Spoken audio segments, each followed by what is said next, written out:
1988년 부산의 번잡한 변두리 골목에서 27세의 박민호는 가난한 가정의 장남으로 살아가고 있었다.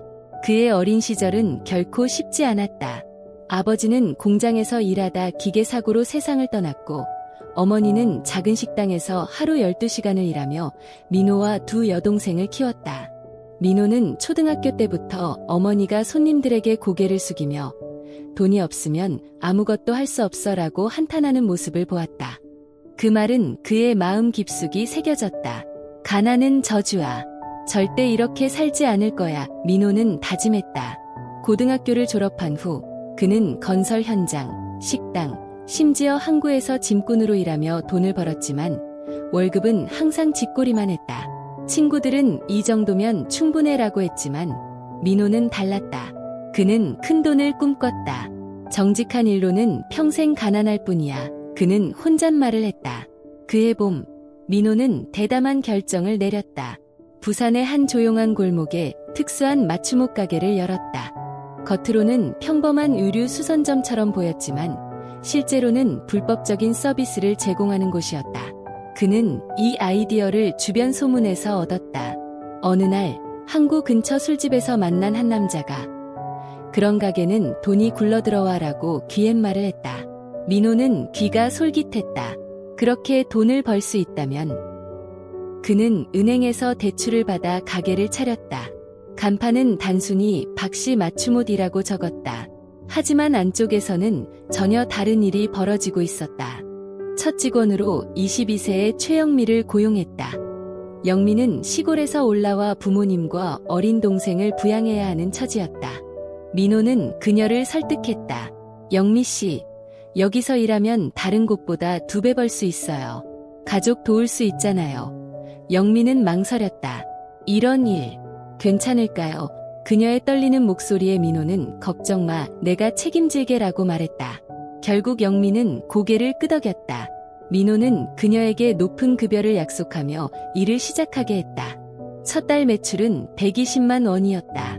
당시 일반 직장인의 월급이 40에서 60만 원이었으니 이는 엄청난 성공이었다. 민호는 흥분했다. 이게 진짜 돈 버는 방법이야. 그는 친구들에게 자랑했다. 친구들은 어떻게 그렇게 빨리 성공했어? 라고 물었고 민호는 운이 좋았지라고 웃으며 대답했지만 속으로는 불안이 스며들었다. 두 번째 달 입소문이 퍼지면서 손님이 늘었다. 매출은 180만 원을 넘었다. 민호는 25세의 김순희를 추가로 고용했다. 순희는 이혼 후 홀로 아이를 키우는 여성이었다. 순희 씨, 여기서 일하면 아이 교육비 걱정 없을 거예요. 민호의 말에 순희는 눈물을 글썽이며 고개를 끄덕였다. 세 번째 달, 매출이 250만 원을 돌파하자 민호는 자신감에 차 있었다. 그는 세 번째 직원 이미숙을 고용했다. 이미숙도 비슷한 처지였다. 그녀는 사장님, 이 돈으로 엄마 병원비 낼 수 있어요 라고 말했다. 민호는 미소 지었지만 속으로는 무거운 기분이었다. 민호는 직원들에게 좋은 대우를 했다. 급여를 제때 주고 점심을 제공하며 개인적인 어려움이 있으면 도와주었다. 영미가 동생 학비 때문에 고민하자 민호는 선불로 50만 원을 건넸다.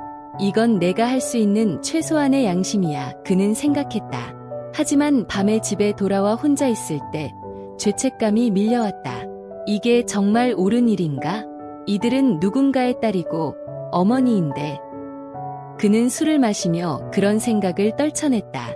통장에 쌓이는 돈을 볼 때마다 죄책감은 희미해졌다. 6개월 만에 월 수입은 300만 원을 넘었다. 주변 사람들은 민호를 부러워했다.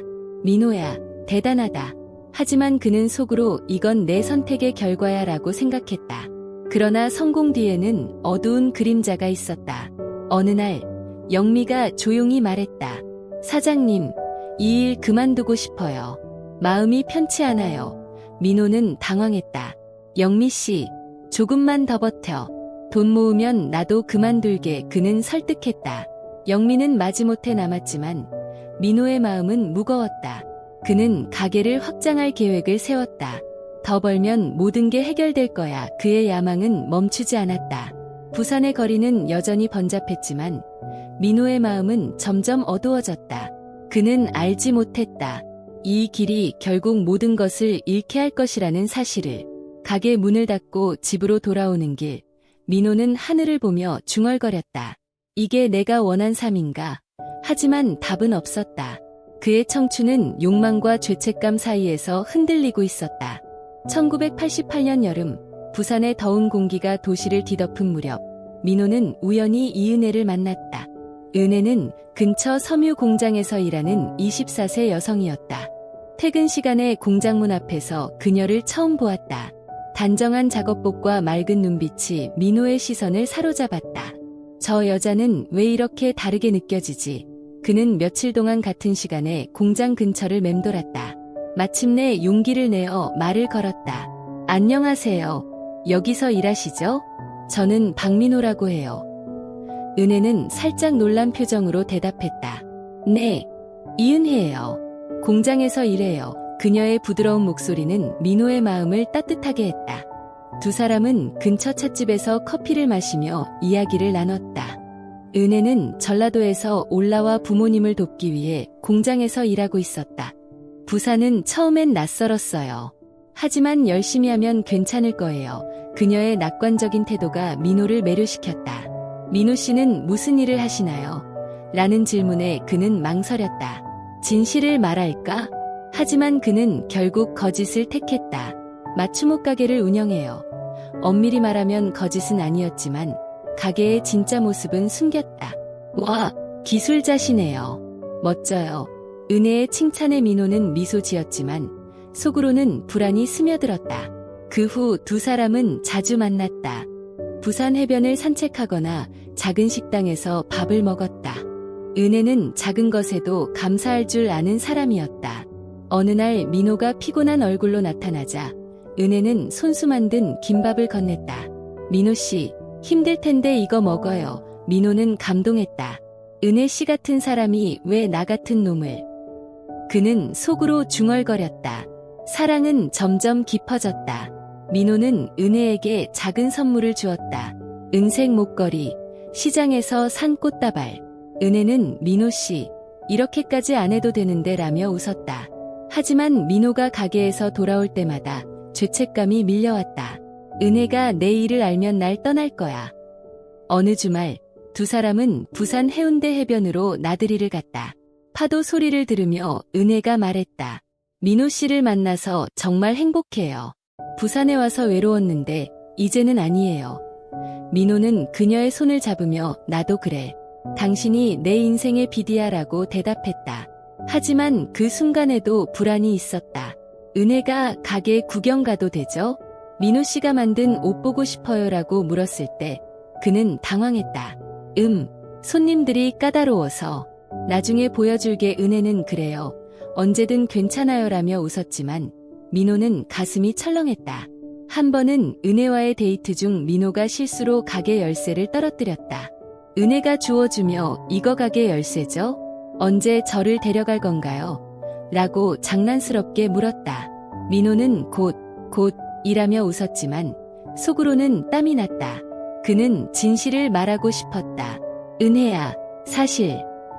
하지만 말이 나오지 않았다. 은혜의 순수한 미소를 보면 용기가 사라졌다. 그는 가게를 그만두고 싶었지만 돈의 유혹이 강했다. 은혜를 위해 더 나은 삶을 줘야 해. 그는 자신을 합리화했다. 하지만 그 합리화는 거짓이었다. 민호의 행복은 불안 위에 세워진 모래성 같았다. 그는 은혜와의 사랑이 영원하길 바랐다. 하지만 그 뒤에 숨겨진 비밀이 모든 것을 위협하고 있었다. 민호의 삶은 두 개의 세계로 갈라졌다. 낮에는 특수한 맞춤옷 가게에서 손님을 상대하며 돈을 벌었다. 밤에는 은혜와 함께 시간을 보내며 행복을 찾았다. 가게에서는 직원들과 바쁜 일상을 보냈다. 사장님, 오늘 손님 많아요. 영미가 웃으며 말하면 민호는 고개를 끄덕였다. 하지만 속으로는 은혜를 생각했다. 은혜와 있을 때는 모든 죄책감을 잊었다. 민호 씨, 오늘 좀 피곤해 보여요. 무슨 일 있어요? 은혜의 걱정에 그는 그냥 바빠서 그래 라고 대답했다. 그의 미소는 자연스러웠지만 마음은 무거웠다. 은혜가 가게에 관심을 보일 때마다 민호는 긴장했다. 가게 한번 보여줘요. 민호 씨가 만든 옷 궁금해요. 그는 고객들이 까다로워서 나중에라고 둘러댔다. 거짓말이 쌓일수록 양심의 가책이 커졌다. 어느 날 밤 꿈에서 은혜가 가게를 보고 울며 떠나는 장면을 보았다. 땀에 젖어 깨어난 그는 이러다 정말 잃을 거야 라고 중얼거렸다. 직원들도 그의 변화를 눈치챘다. 사장님, 요즘 웃으시네요. 연애하세요? 영미가 장난스럽게 물었다. 민호는 응, 좋은 사람이야 라고 대답했지만 속으로는 불안했다. 은혜와의 데이트는 그의 유일한 위안이었다. 부산의 공원에서 산책하며 이야기를 나눴다. 은혜는 가게 운영 힘들 텐데 민호 씨 대단해요 라고 말했다. 그는 미소 지었지만 속으로는 진실을 말해야 하나 라고 고민했다. 매출에 대해 물으면 요즘 괜찮아 라고 대답했다. 실제로 가게는 잘 됐지만 그 비밀을 공유할 수 없었다. 은혜에게 영화 티켓을 사주고 그녀가 좋아하는 떡볶이를 사 먹으며 웃었다. 하지만 그 뒤에는 항상 불안이 있었다. 한 번은 은혜와 식당에서 밥을 먹다 민호가 실수로 가게 서류를 떨어뜨렸다. 은혜가 주워주며 이게 뭐예요? 가게 관련 서류? 라고 물었다. 민호는 급히 그냥 고객 리스트야 라고 둘러댔다. 은혜는 의심 없이 웃었지만 민호는 식은땀을 흘렸다. 그는 가게에서 직원들과 이야기하며 불안을 털어놓기도 했다. 영미 씨, 가끔 내가 잘못된 길 가는 것 같아요. 영미는 사장님, 다들 먹고 살기 위해 하는 거예요 라고 위로했지만 민호의 마음은 가라앉지 않았다. 어느 날 은혜가 민호 씨, 우리 진지하게 사귀자라고 말했다. 민호는 기뻤지만 두려웠다. 물론이야. 하지만 마음속으로는 이게 언제까지 갈까? 라고 생각했다. 그는 가게를 그만두고 싶었다. 하지만 돈의 유혹이 강했다. 은혜를 위해 더 나은 삶을 줘야 해. 그는 자신을 합리화했다. 하지만 그 합리화는 또 다른 거짓이었다. 민호의 행복은 위태로웠다. 그는 은혜의 순수한 사랑이 자신을 변화시킬 수 있기를 바랐다. 하지만 그 변화는 아직 멀었다. 어느 비 오는 밤, 민호의 작은 집에서 두 사람은 서로에게 마음을 열었다. 창밖으로 빗소리가 들려왔다. 은혜는 민호 씨, 오늘 정말 따뜻해요 라고 속삭였다. 민호는 그녀를 안으며 모든 불안을 잊었다. 그 밤은 두 사람에게 잊을 수 없는 순간이었다. 한 달 후, 은혜가 떨리는 목소리로 말했다. 민호 씨, 나 임신했어. 민호는 순간 얼어붙었다. 기쁨과 두려움이 뒤섞였다. 우리 아이야. 그는 은혜를 안으며 말했다. 속으로는 이제 진실을 말해야 하나 라고 고민했다. 하지만 은혜의 눈빛을 보자 용기가 사라졌다. 민호는 청혼을 결심했다. 은혜야, 결혼하자. 내가 책임질게. 은혜는 눈물을 흘리며 고개를 끄덕였다. 민호 씨, 고마워요. 무서웠는데. 두 사람은 결혼 준비를 시작했다. 은혜의 부모님을 만나러 전라도로 갔다. 부모님은 민호를 반갑게 맞았다. 무슨 일을 하시나? 라는 질문에 민호는 맞춤옷 가게를 해요 라고 대답했다. 부모님은 기술자면 믿음직하네 라고 만족했다. 임신 소식을 전하자 빨리 결혼해라 라고 허락했다. 하지만 은혜가 가게 구경 가고 싶어요 라고 할 때마다 민호는 손님 많아서 바빠라고 둘러댔다. 결혼 준비는 분주했다. 민호는 은혜에게 예쁜 드레스를 선물했다. 민호 씨, 너무 과해요라며 웃는 은혜를 보며 그는 행복했다. 하지만 가게에 대한 질문이 나올 때마다 불안했다. 어느 날 은혜가 민호 씨, 가게에서 만든 옷 보여줘요 라고 말했다. 민호는 곧 보여줄게라며 미소 지었지만 속으로는 땀이 났다. 그는 은혜와 함께 시장에 가서 결혼식 준비물을 샀다. 민호 씨, 우리 이렇게 행복해도 되나? 은혜의 말에 그는 당연하지라고 대답했지만 마음은 무거웠다. 결혼식 전날 민호는 혼자 집에서 술을 마셨다. 은혜한테 진실을 말해야 하나? 그는 고민했다. 하지만 은혜의 행복한 얼굴을 떠올리며 지금 말하면 다 망쳐라고 생각했다. 결혼식 날 은혜는 하얀 드레스를 입고 빛났다. 민호는 이제 가족이야 라고 다짐했다. 하지만 그 다짐 뒤에는 여전히 비밀이 숨어 있었다. 그는 은혜와 아이를 행복하게 하겠다고 맹세했지만 그 맹세가 얼마나 위태로운지 알지 못했다. 어느 맑은 오후, 은혜는 민호의 가게 근처를 지나다 우연히 진실을 알게 됐다. 그녀는 친구와 함께 시장에 갔다가 민호의 가게 간판을 보았다. 호기심에 문을 열어본 순간 그녀는 충격에 휩싸였다. 민호야, 이게 뭐야? 그녀의 목소리는 떨렸다. 민호는 가게 뒤에서 나오다 은혜를 보고 얼어붙었다. 은혜야, 오해야. 하지만 은혜는 그의 말을 믿지 않았다. 오해, 이게 오해야. 당신이 이런 일을 하고 있었다니. 그녀는 눈물을 흘리며 가게를 뛰쳐나갔다. 그날 저녁, 은혜는 집에서 민호를 기다렸다. 민호가 들어오자 그녀는 소리쳤다. 왜 나를 속였어? 우리 아이를 생각해봐. 민호는 무릎을 꿇었다. 미안해, 은혜야. 돈 때문에. 하지만 은혜는 고개를 저었다. 돈, 당신 때문에 내가 얼마나 믿었는데. 갑자기 은혜는 복통을 호소하며 쓰러졌다. 민호는 당황하며 그녀를 병원으로 데려갔다. 의사는 강한 스트레스로 유산됐다라고 말했다. 은혜는 병원 침대에서 울며 말했다. 민호야, 우리 아이, 당신 때문에. 민호는 아무 말도 할 수 없었다. 은혜는 민호와 연락을 끊었다. 당신 얼굴 보고 싶지 않아. 그녀는 집을 떠났다. 민호는 절망에 빠졌다. 그는 가게를 닫고 고시원으로 이사했다. 매일 밤술을 마시며 울었다. 은혜야, 미안해.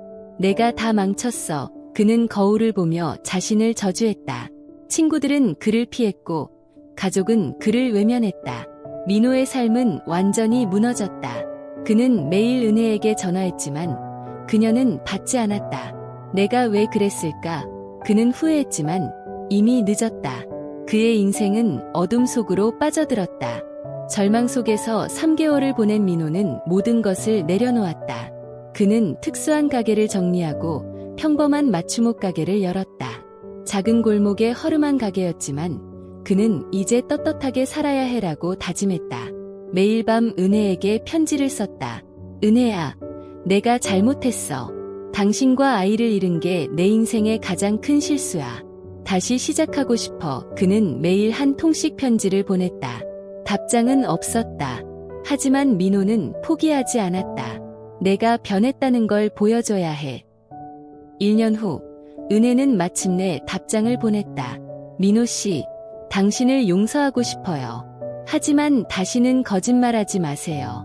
이게 마지막 기회예요. 민호는 눈물을 흘렸다. 두 사람은 부산의 작은 공원에서 만났다.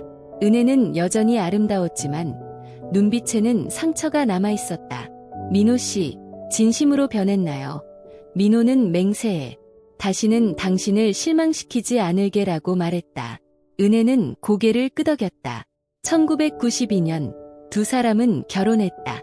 작은 결혼식이었지만 은혜의 미소는 민호에게 전부였다. 1993년 딸 수진이 태어났다.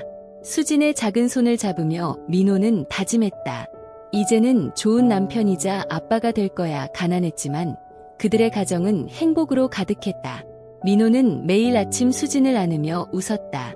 이게 진짜 행복이야. 은혜는 가끔 민호 씨, 우리 이렇게 살아도 괜찮아요. 라고 말했다. 민호는 당신과 수진이 있으면 충분해라고 대답했다. 하지만 이 행복이 영원할지는 알 수 없었다. 민호는 과거의 상처를 잊으려 노력했지만 가끔 밤이면 다시는 그 길로 돌아가지 말자라고 다짐했다. 1997년 IMF 경제위기가 한국을 강타하면서 민호의 삶은 다시 위기에 처했다. 평범한 맞춤옷 가게는 손님이 급격히 줄어들었고 월 매출이 50만 원까지 떨어졌다. 은혜는 매일 저녁 식탁에서 걱정 어린 목소리로 말했다. 민호야, 이번 달 월세가 밀렸어. 수진이 유치원비도 내야 하는데. 민호는 은혜의 피곤한 얼굴을 보며 가슴이 아팠다. 수진은 아직 어린아이로 매일 웃으며 아빠, 오늘 뭐 사줄 거야? 라고 물었지만 민호는 자신의 무능함을 느꼈다. 옛 동료 김철수가 연락해왔다. 민호야, 예전 일 다시 해볼래? 지금 상황에 딱 맞아. 철수는 특수한 가게를 제안했다. 처음 민호는 거절했다. 아니, 은혜한테 약속했어. 하지만 현실은 그를 압박했다. 수진이 감기 때문에 병원에 갔을 때 병원비 15만 원이 나왔다. 민호의 지갑은 비어 있었다. 은혜가 카드로 긁을까? 라고 물었을 때 그는 수치심을 느꼈다. 그날 밤 민호는 과거를 떠올렸다. 예전 가게에서 벌던 돈, 가족을 부양했던 시절. 일시적인 거야. 돈 모으면 그만두면 돼. 그는 자신을 설득했다. 철수에게 연락해 자세히 들어보자 라고 말했다. 철수는 부산 다른 구에 가게 열자. 집에서 멀어서 들킬 일 없어라고 장담했다. 민호는 은혜에게 말하지 않고 가게를 열었다. 첫 주 매출이 100만 원을 넘었다. 이게 가족을 위한 길이야. 그는 은혜에게 단골이 늘었어라고 거짓말했다. 은혜는 다행이야. 수진이 새 옷 사줘야겠네 라고 웃었다. 매출이 증가하면서 민호는 더 나은 생활을 제공했다. 주말 레스토랑, 수진의 장난감. 하지만 마음은 평화롭지 않았다. 가게에서 일할 때마다 죄책감이 되살아났다. 직원이 이 일 계속 하실 건가요? 라고 물었고 민호는 잠시만 일하고 대답했다. 3달 후 매출이 700만 원을 넘었다. 민호는 더 큰 집으로 이사하자라고 제안했다. 은혜는 민호야, 당신 덕분이야 라고 기뻐했다. 25평 아파트로 이사했고 수진은 자신의 방을 좋아했다. 아빠, 내 방 예쁘지? 민호는 웃었지만 불안했다. 은혜가 왜 이렇게 피곤해? 라고 물으면 일이 바빠서라고 둘러댔다. 그는 낮에는 평범한 가게, 밤에는 특수가게를 오갔다. 어느 날 큰 실수를 했다. 특수가게에서 고객이 은혜씨 아내분이라고 물었고 민호는 아니, 지인이라고 당황했다. 집에 돌아와 은혜를 안을 때 죄책감에 떨었다. 철수가 2호점 열자라고 제안했고 민호는 동의했다. 매출은 1,000만 원을 넘었지만 단속 소문이 돌았다. 민호는 조금 더 버티자라고 생각했다. 하지만 밤마다 악몽을 꿨다. 은혜가 울며 왜 속였어? 라고 묻는 꿈. 수진의 생일 파티에서 가족이 웃는 모습을 보며 이 행복이 진짜일까? 라고 자문했다. 그는 알지 못했다. 이 모든 것이 곧 무너질 것을. 수진이 국민학교에 들어가면서 문제가 시작됐다. 아이들은 어른들보다 날카로웠다. 친구들이 부모로부터 들은 소문을 퍼뜨렸다. 어느 가을 오후, 수진은 가방을 던지며 울었다. 아빠, 친구들이 나 놀려. 아빠가 나쁜 가게 한다고. 민호는 얼어붙었다. 수진아, 그건 거짓말이야. 그는 수진을 안으려 했지만 수진은 밀쳤다. 진짜야. 아빠 때문에 학교 가기 싫어. 은혜가 부엌에서 나오며 무슨 일이야? 라고 물었다. 민호는 아이들 장난이야 라고 둘러댔지만 은혜의 눈빛이 날카로워졌다. 그날 밤 은혜는 다그쳤다. 수진이 말이 사실이야. 당신 다시 그 일 하는 거 아니지? 민호는 오해야 라고 말했다. 하지만 은혜는 의심했다. 요즘 돈 많아지고 늦게 들어오고 나 바보 아니야. 다음 날 은혜는 가게를 찾아 진실을 알았다. 민호야, 5년 동안 날 속였어. 은혜는 울부짖었다. 민호는 무릎 꿇었다. 가족을 위해 한 거야. 이제 그만할게. 하지만 은혜는 수진이가 창피당하는 게 가족을 위한 거야. 라고 소리쳤다. 며칠 동안 은혜는 방에 틀어박혀 울었고 수진은 아빠 나빠 라고 말했다. 은혜는 이혼하자라고 선언했다. 민호는 한 번만 더 기회를 줘라고 빌었지만 이미 늦었다. 단속팀이 가게를 폐쇄했고 벌금 2천만 원이 부과됐다. 재산은 날아갔다. 이혼 소송 중 수진은 엄마랑 살고 싶어라고 말했다. 은혜에게 양육권이 주어졌다. 민호는 고시원으로 이사했다. 매일 은혜와 수진을 그리워하며 울었다. 왜 나만 이렇게 돼? 그는 술에 취해 원망했다. 하지만 깨어날 때마다 자신의 잘못을 깨달았다. 은혜에게 전화했지만 받지 않았다. 수진의 학교 앞에서 기다렸지만 은혜는 접근하지 마라고 경고했다. 가게는 모두 문을 닫았고 빚이 쌓였다. 민호는 거리를 헤매며 후회했다. 은혜의 마지막 말, 당신은 변하지 않아. 가슴을 찔렀다. 수진의 울음소리가 귓가에 맴돌았다. 2010년 민호는 알코올 중독으로 병원에 입원했다. 병원 침대에서 그는 자신의 삶을 돌아보았다. 어두운 고시원에서 보낸 날들, 은혜와 수진을 잃은 후의 공허함. 모든 게 내 욕심 때문이었어. 그는 어머니의 말을 떠올렸다. 돈이 전부가 아니야. 민호야. 재활 프로그램에 참여하며 그는 자신을 돌아보았다. 내가 뭘 위해 살았지. 돈 때문에 가족을 잃었어. 그는 눈물을 흘렸다. 병원에서 만난 상담사는 민호 씨, 아직 늦지 않았어요. 다시 시작할 수 있어요. 라고 말했다. 그 말이 민호에게 희망을 주었다. 퇴원 후, 민호는 부산의 작은 골목에 평범한 맞춤옷 가게를 열었다. 간판은 단순히 민호의 옷이라고 적었다. 손님은 많지 않았지만 그는 만족했다. 이제 떳떳하게 살 거야. 그는 매일 아침 가게 문을 열며 다짐했다. 주말에는 고아원에서 봉사했다. 아이들의 낡은 옷을 고쳐주며 그는 미소 지었다. 아저씨, 이 바지 예쁘게 고쳐줘서 고마워요. 한 아이가 말했다. 민호는 너희가 행복하면 나도 행복해라고 대답했다. 봉사하면서 그는 과거를 반성했다. 은혜와 수진이를 잃은 대가가 너무 컸다. 어느 날 옛 친구 철수를 우연히 만났다. 민호야, 잘 지내. 예전 생각나네. 민호는 웃으며 그때는 어리석었지. 이제는 달라라고 말했다. 그는 매일 수진과 은혜를 그리워했다. 어디서 뭘 하고 있을까? 그는 수진의 어린 시절 사진을 보며 눈물을 흘렸다. 가끔 은혜에게 편지를 썼지만 답장은 없었다. 그래도 보내야 해. 언젠가는 읽을 거야. 그는 희망을 잃지 않았다. 2022년 고아원 봉사 중 민호는 놀라운 만남을 했다. 29세의 수진이 그를 찾아왔다. 아빠. 수진의 목소리에 민호는 얼어붙었다. 수진아, 너. 그는 말을 잇지 못했다. 수진은 성숙한 여성이 되어 있었다. 엄마가 심장병으로 3년 전에 돌아가셨어. 수진의 말에 민호는 눈물을 흘렸다. 엄마는 아빠를 미워하지 않았어. 그냥 실망했지. 민호는 미안해. 수진아, 내가 다 망쳤어라고 말했다. 수진은 아빠도 힘들었지. 이제 괜찮아라고 위로했다. 두 사람은 천천히 관계를 회복했다. 수진은 결혼을 앞두고 있었다. 아빠, 결혼식에 와줄래요? 민호는 당연하지. 내가 행복한 모습 보고 싶어라고 말했다. 그는 수진에게 작은 선물을 주었다. 엄마가 좋아했던 목걸이야. 수진은 미소 지으며 고마워. 아빠. 민호는 이제라도 좋은 아빠가 될게라고 다짐했다. 속죄의 길은 길었지만 희망이 보였다. 그는 매일 가게에서 손님들에게 자신의 이야기를 들려주었다. 실수했어도 다시 일어날 수 있어요. 그의 이야기는 사람들에게 감동을 주었다. 2025년 61세의 박민호는 부산의 작은 맞춤옷 가게를 운영하며 떳떳하게 살았다. 그의 가게는 작았지만 손님들로 북적였다. 민호 아저씨, 이 옷 고쳐줘요. 동네 할머니가 웃으며 말했다. 민호는 당연하죠. 금방 해드릴게요. 라고 대답했다. 매일 아침 가게 문을 열며 그는 미소 지었다. 이제야 진짜 3이야. 주말에는 고아원에서 봉사하며 아이들에게 옷을 만들어 주었다.